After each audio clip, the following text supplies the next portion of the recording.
Hello students, welcome. मैं PK. Singh आपका स्वागत करता हूं पाठशाला के पाठक चैनल में। आशा है आप सभी अच्छे होंगे। समय अच्छा नहीं चल रहा है, इसलिए सावधान रहिए, बट अपनी पढ़ाई को जारी रखिए। Always be mentally and physically fit. इस कोविड के आउटब्रेक में डिस्टेंस लर्निंग पर ही विशेष जोर देना है। हम लोगों को एक दूसरे से दूरी बनाकर रखनी है, पढ़ाई जारी रखनी है, तैयारी करते रहना है। तो आइए आज के वीडियो के बारे में हम लोग डिस्कस करते हैं। आज का video staff selection commission CHSL tier 1 exam 2020 के बारे में है। इसमें हम लोग डिस्कस करने वाले हैं current affairs and basic GK. ये हमारा पार्ट 2 का वीडियो है। स्टाफ सिलेक्शन कमीशन ने टीयर 1 एग्ज़ाम का डेट पे अनाउंस किया हुआ है, जो कि है 12 अक्टूबर से 26 अक्टूबर 2020। यह एक टेंटेटिव डेट है। इस कोरोना वायरस आउटब्रेक के ज़माने में अभी कोई भी डेट बताना किसी के लिए भी संभव नहीं है, लेकिन हम लोग यह मान के चलते हैं कि इसी डेट में एग्ज़ाम होगी और आपको तैयारी इसी तरह से करनी है। यह करंट अफेयर्स और बेसिक जीके जो हम पढ़ने जा रहे हैं, यह केवल स्टाफ सिलेक्शन कमीशन CHSL के एग्ज़ाम में ही हेल्पफुल नहीं होगा, बल्कि इसके अलावा railway, Delhi sub inspector, UPSC civil services prelims और स्टेट सर्विस पब्लिक कमीशन में भी फ़ायदा करने वाला है। एक इम्पॉर्टेंट बात स्टूडेंट्स, हम लोग यहाँ पे इस वीडियो में कम ही क्वेश्चन को डील करेंगे, बट जब आप आंसर को देखेंगे, सुनेंगे तो पाएंगे कि उसके बारे में डिटेल में एनालिसिस किया गया है। हमारा मानना है कि किसी भी टॉपिक पर अगर पढ़ाई करें तो उस पर इस तरह से पढ़ाई करें कि उस टॉपिक से रिलेटेड कोई भी इशू छूटना नहीं चाहिए। मेरा मानना है quality is more important than quantity. Students, आपको हमारा वीडियो अगर अच्छा लगे उसे जरूर सब्सक्राइब करें, लाइक करें और कमेंट बॉक्स में अपना कमेंट दें। ये क्वेश्चंस पिछले 6 महीने के करंट अफेयर्स से लिया गया है, जो कि आपके स्टाफ सिलेक्शन कमीशन के एग्जाम के लिए काफ़ी इम्पोर्टेंट है। तो आइए अब शुरू करते हैं। Question number 1 is regarding national voters day. Among the given 5 options, we have to select which was the theme of our National Voters Day 2020. Question number 1 राष्ट्रीय मतदाता दिवस के संबंध में है। इसमें पूछा गया है कि वर्ष 2020 के राष्ट्रीय मतदाता दिवस का विषय यानी थीम क्या था। आपको 5 ऑप्शन मिला हुआ है, उसमें से किसी एक को चुनना है। आपको पता ही होगा कि हर एक वर्ष मतदाता दिवस मनाया जाता है और उनका कोई ना कोई एक थीम भी होता है। प्रश्न संख्या 1 का आंसर है E, electoral literacy for a stronger democracy, एक मजबूत लोकतंत्र के लिए चुनावी साक्षरता। इसे ध्यान से देखिए और याद कीजिए, क्योंकि एग्जाम्स में थीम पे क्वेश्चन आता है। हमने बात की थी कि हर एक वर्ष नेशनल वोटर्स डे का कोई ना कोई थीम होता है। तो 2019 का थीम था no voters to be left behind and 2018 का थीम था accessible elections. Students, national voters day के बारे में कुछ जानते हैं। इसको सेलिब्रेट करने के पीछे पर्पस क्या है? पर्पस है युवाओं को मतदान के लिए जागरूक करना, जिससे कि अधिक से अधिक युवक मतदान की प्रक्रिया में भाग ले सकें। भारत में नेशनल वोटर्स डे को लोकतंत्र का त्योहार यानी फेस्टिवल ऑफ डेमोक्रेसी के रूप में भी मनाया जाता है। इंडिया में national voters day every year 25 जनवरी को सेलिब्रेट किया जाता है। यह 25 जनवरी को ही क्यों होता है? क्योंकि on 25 January 1950 election commission of India, Bharat का निर्वाचन आयोग की स्थापना हुई थी। और यह कब से मनाया जाता है? तो 2011 25 जनवरी से हम लोग नेशनल वोटर्स डे सेलिब्रेट करते आए हैं। आइए अब हम जानते हैं कुछ बातें इलेक्शन कमीशन ऑफ इंडिया के बारे में। यह भारत का निर्वाचन आयोग हमारे कॉन्स्टिट्यूशन के आर्टिकल 324 के अनुसार बनाया गया है। यह एक ऑटोनोमस कॉन्स्टिट्यूशनल अथॉरिटी है और किसी के प्रभाव में नहीं पड़ता है। इसका मेन जो काम है इलेक्शन करवाना, किनका? लोकसभा एवं राज्यसभा का, भारत के प्रेसिडेंट एवं वाइस प्रेसिडेंट का, और राज्यों के विधानसभा एवं विधान परिषदों का इलेक्शन करवाता है। इलेक्शन कमीशन ऑफ इंडिया के बारे में कुछ जानकारियां हम लोग लेते हैं। Head of election commission of India को मुख्य चुनाव आयुक्त यानी चीफ इलेक्शन कमिश्नर के रूप में बुलाते हैं।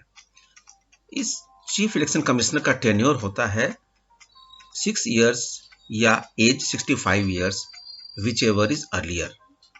इलेक्शन कमीशन ऑफ इंडिया का कंपोजिशन क्या होता है? एक चीफ इलेक्शन कमिश्नर होते हैं और 2 इलेक्शन कमिश्नर्स होते हैं।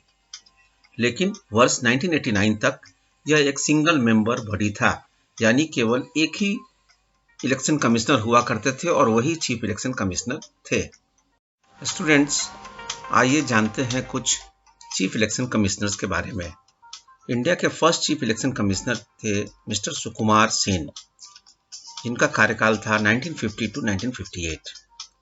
अभी at present mister Sunil Arora chief election commissioner हैं एंड अशोक लवासा एंड सुशील चंद्रा ये इलेक्शन कमिश्नर्स ऑफ इंडिया हैं। जब हम कुछ इंपॉर्टेंट चीफ इलेक्शन कमिश्नर्स की बात करते हैं तो उसमें नाम आता है श्रीमती वीएस रमा देवी का भी, जो कि इंडिया की फर्स्ट एंड ओनली वीमेन यानी महिला मुख्य चुनाव आयुक्त रही हैं। ये 9th चीफ इलेक्शन कमिश्नर थी और बाद में कर्नाटका की 13th गवर्नर भी बनी। चीफ इलेक्शन कमिश्नर्स में टीएन सेशन का नाम हमेशा कंट्रोवर्सी में रहा। ये भारत के 10वें चीफ इलेक्शन कमिश्नर थे और इनका टेन्योर था 1990 to 1996। इन्होंने बहुत सारे इलेक्टोरल रिफॉर्म्स किए।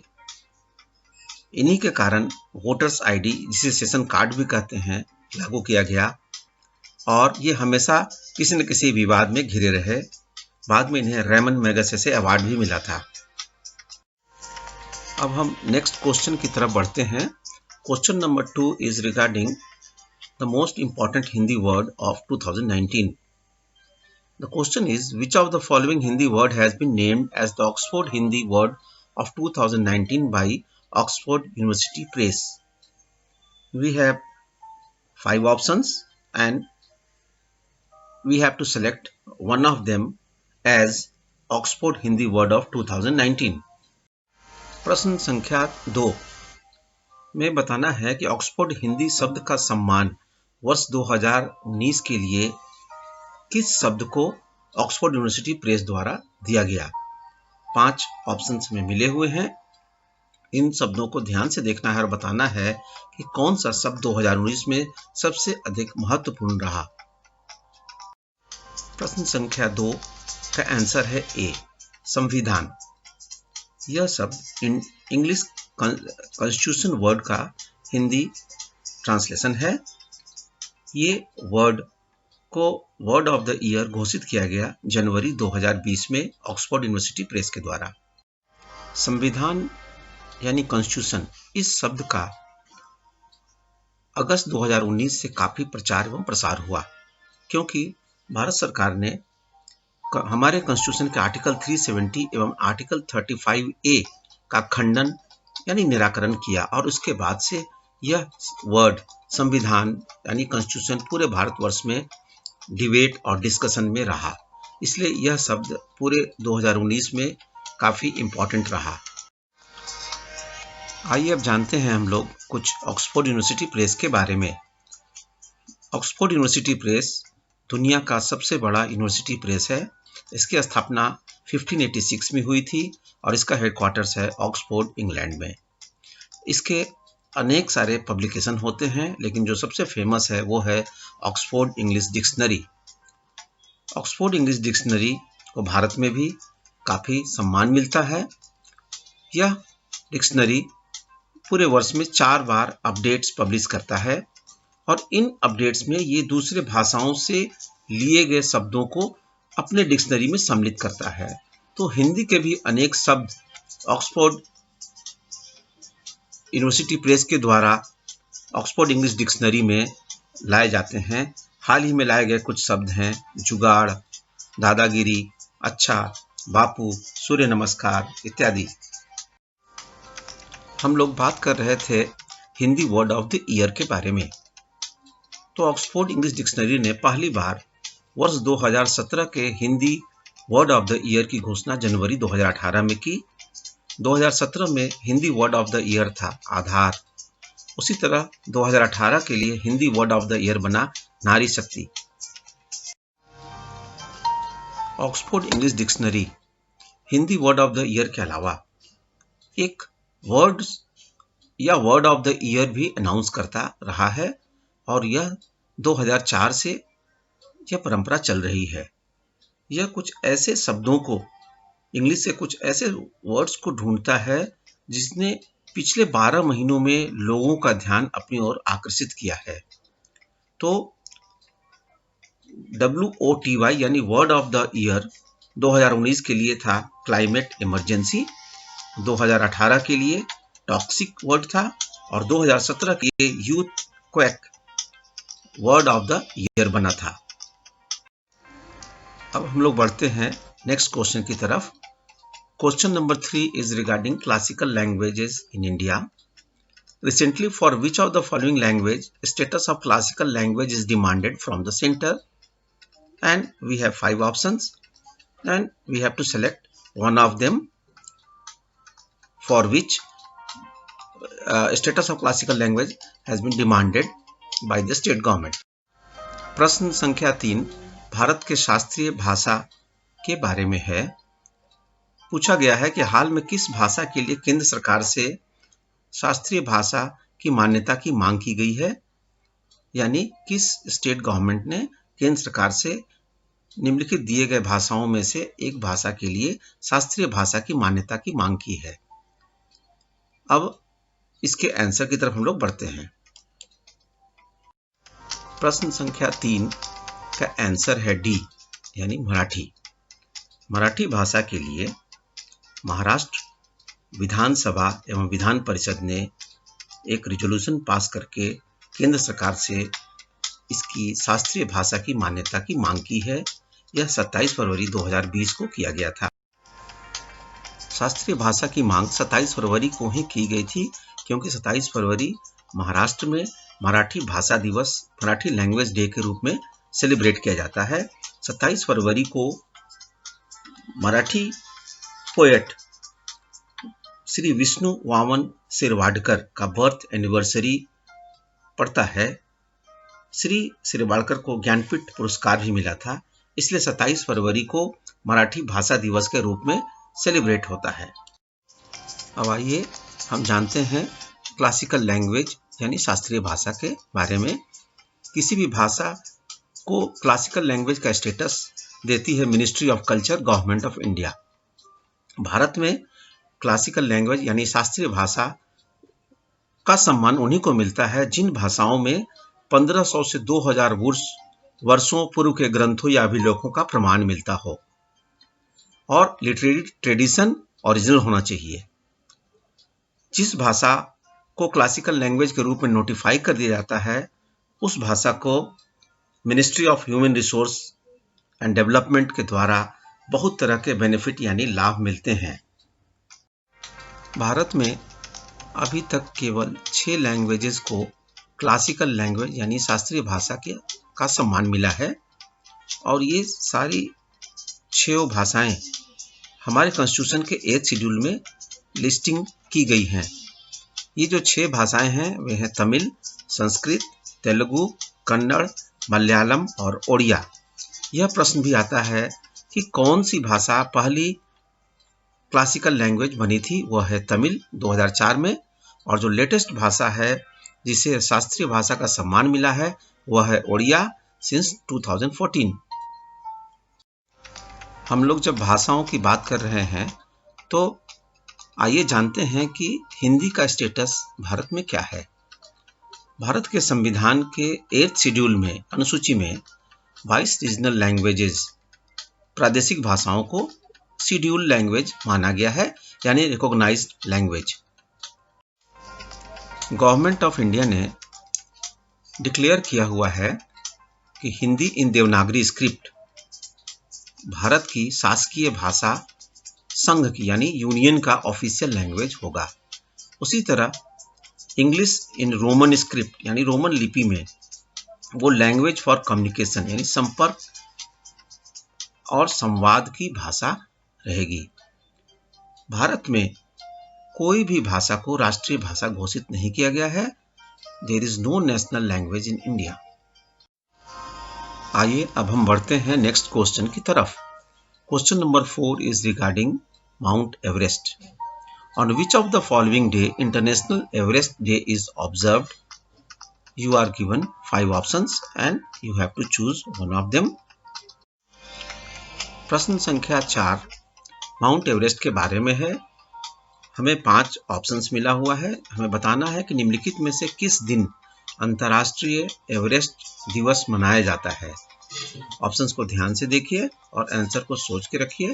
हम आंसर की तरफ बढ़ते हैं। क्वेश्चन नंबर 4 का आंसर है सी यानी 29 मई। 29 मई को इंटरनेशनल एवरेस्ट डे सेलिब्रेट किया जाता है। 29 मई को ही इंटरनेशनल एवरेस्ट डे क्यों मनाया जाता है?